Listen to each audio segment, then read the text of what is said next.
Do please stand.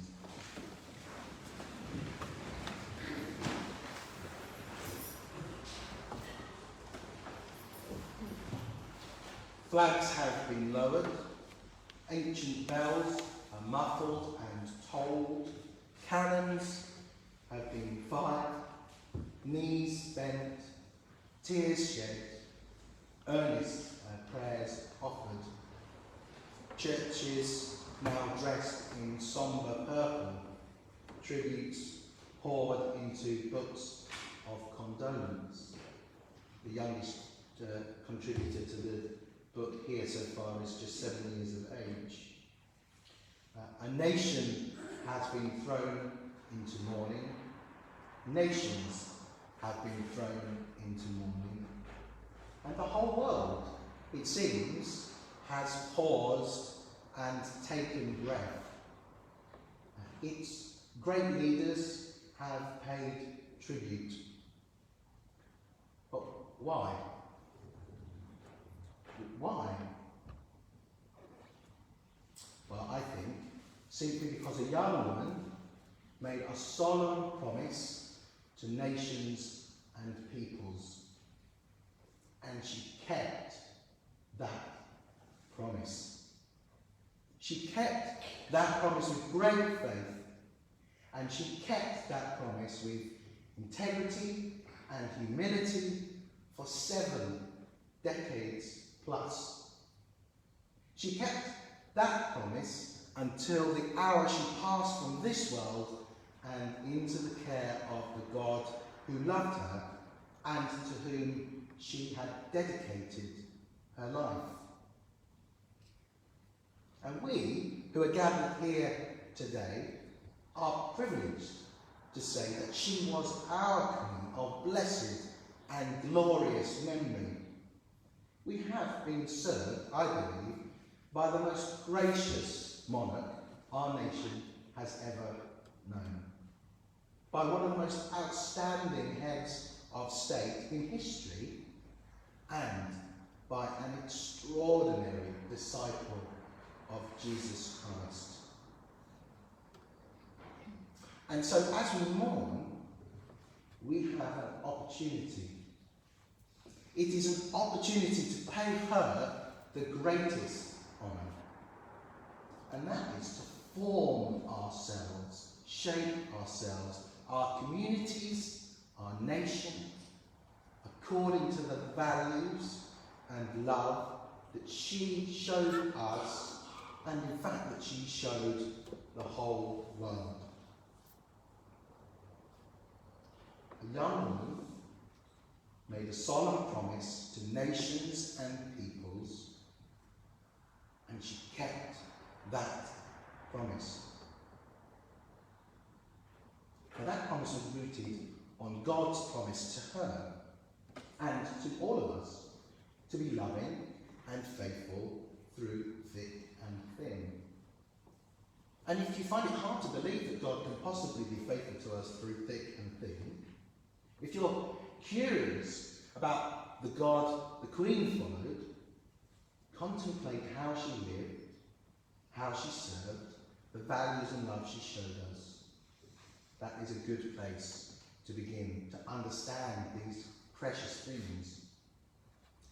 And that promise was fulfilled through shouldering responsibility, unifying, seeking to reconcile through care and inclusion, faithfulness and constancy through wisdom and wicked humour at times. The common sense of the world says to leaders, seek power, grab it, use it, change the world, let power be a tool for your influence and for your gain if possible. The Queen showed us something quite different. That the greatest influence is had by those who refuse to grasp power. She served and shouldered great responsibility from a young age. She was not really supposed to become queen. It was a twist of fate that meant this responsibility landed upon her shoulders. And though she came to have great power, she steadfastly refused to wield it for her own benefit. She dedicated it to the common good. And in this she was certainly inspired by her faith in Jesus, who was shown all the kingdoms of the world and their splendour, and tempted by the devil to impose himself and rule, and yet rejected that temptation for the greatest good. She followed Jesus.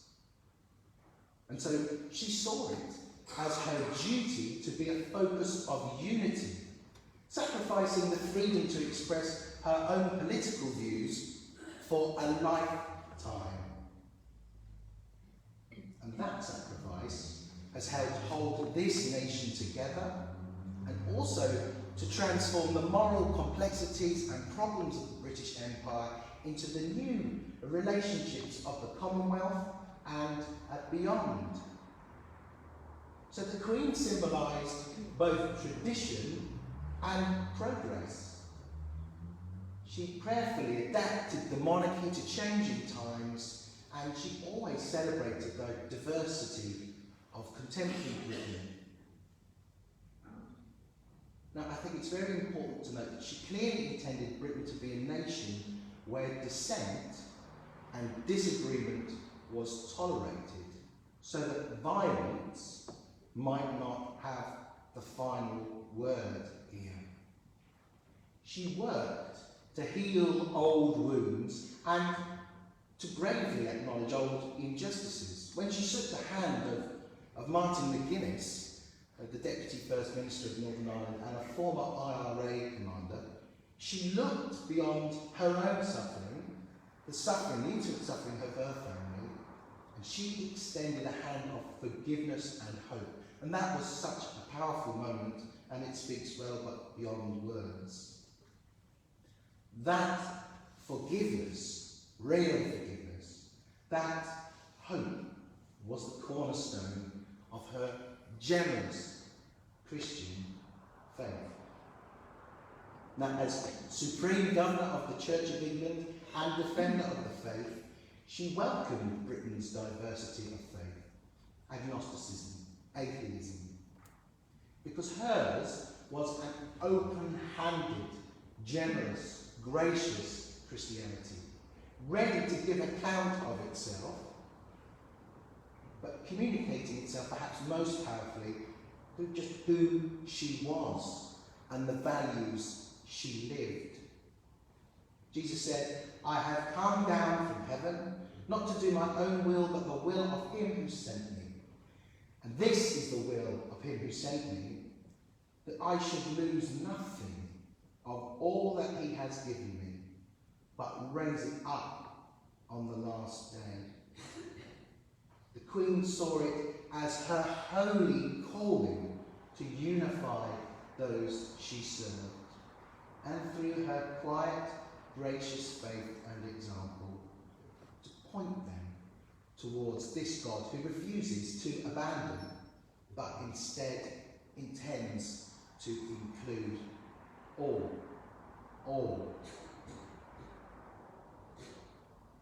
And that is why her faithfulness to her people was exemplary. Staying in London and doing military service when she could have fled the Blitz. And when it came to bury her dear husband, she sat alone in her chapel at Windsor. And as she sat alone, she sat with a nation, and especially all those who had to experience loss and separation during the pandemic. That faithfulness, that sacrifice, that was the fulfillment of a promise. And a faithfulness that echoes God's faithfulness. The steadfast love of the Lord never ceases, his mercies never come to an end. Sometimes it's hard to believe that, but it is easier to believe that when you look at a disciple like Her Majesty the Queen. Much of the world his mourning, because it recognises that such constancy and faithfulness over decades is a rare and precious thing. Unlike elected politicians, the Queen never needed to seek popularity, and of course that's what made her so incredibly popular, I think. And I hope politicians can learn from her to embrace long-term perspectives rather than the short-term appeal to popularity. The Queen was deeply respected because she radiated that integrity, never using her power as a tool for gain, never twisting truth to her benefit, never valuing populism over the right thing to do. And that's what made her so deeply wise. And while these great politicians over the years sat with her weekly and listened, and I like to think prayed with her. And of course, alongside all those great virtues and values, I'm going to suggest that I think her greatest characteristic was actually her straightforward humanity, her humour and care. Never lording it over people, but instead bringing reassurance and calmness to those who were obviously nervous in their presence. A warm gentleness towards those she met, and a delight in moments of humour. There's some lovely photos of her and Prince Philip laughing because there is a swarm of bees causing havoc at a very posh military parade.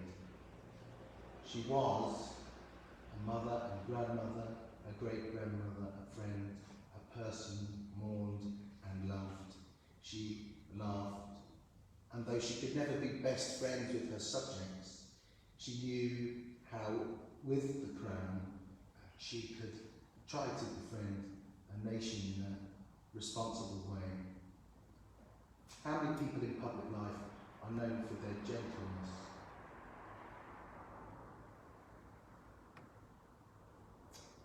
So many have commented that we will not see the likes of her again, and that, I believe, is true. But that does not mean that the love and values she showed have died with her.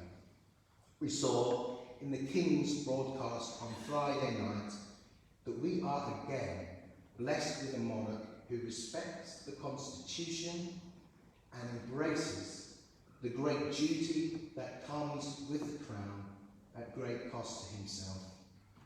And we must, and we will, pray earnestly for him.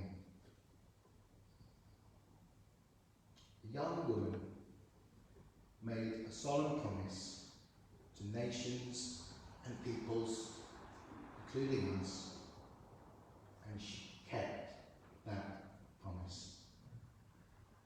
So let each of us make a solemn promise ourselves to follow her example in serving each other, serving God, serving our nation, and seeking the good of all the world. In this time, which is a time of worry, of suffering, of division, of argument, those things really can draw us together.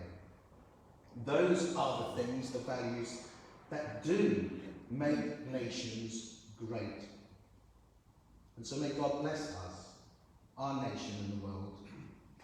May Her Majesty rest in peace and rise in glory. May God bless King Charles III. God save the King.